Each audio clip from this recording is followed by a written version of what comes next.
Programang ito ay rated SPG. Striktong patnubay at gabay ng magulang ang kailangan. Maaaring may masiselang tema, lengguwahe, karahasan, sexual, horror o droga na hindi angkop sa mga bata. Nagtaka si Lynette nang makitang tumatawag kay Carlos si Zoe nang maiwan ng lalaki ang kanyang cellphone sa kwarto. Napamulagat na lamang ang mga mata niya nang sagutin niya ito at tinawag si Carlos na Dad. Akmang sasagutin na sana ni Lynette si Zoe at tanungin kung bakit iyon ang tawag nito sa kanyang asawa. Ngunit natigilan ito nang biglang pumasok si Carlos at tinanong kung sino ang kanyang kausap at kung bakit niya pinakialaman ang cellphone nito.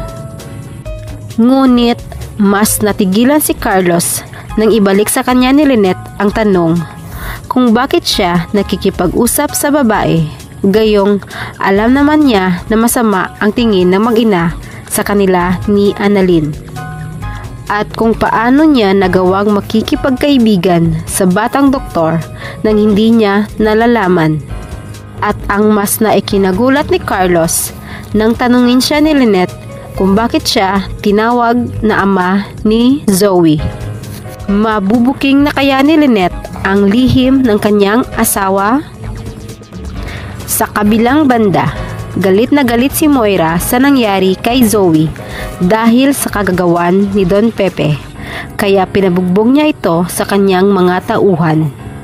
Wala nang naramdamang awa si Moira para sa matanda dahil sa ginawang pagbaril nito kay Zoe, na kahit humingi na ng tawad ito dahil hindi naman ito sinasadya ang nagawa sa kanyang anak, ay nagbibingi-bingihan na lamang si Moira.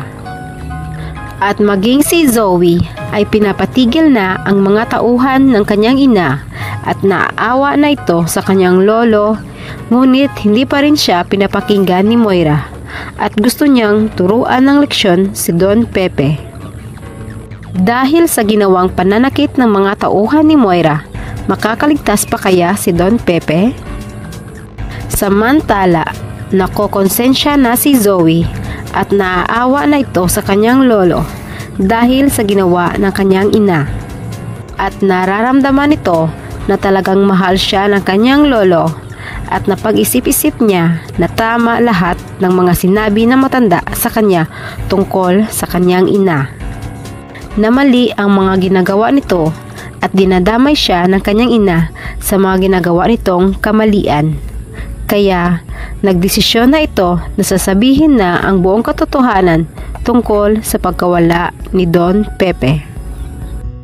Oras na kaya para sabihin na ni Zoe ang buong katotohanan? At sino kaya kina Annalyn at Doc Carlos ang paghingian niya ng tulong? Atin lamang aabangan dito lamang sa Abot Kamay na Pangarap.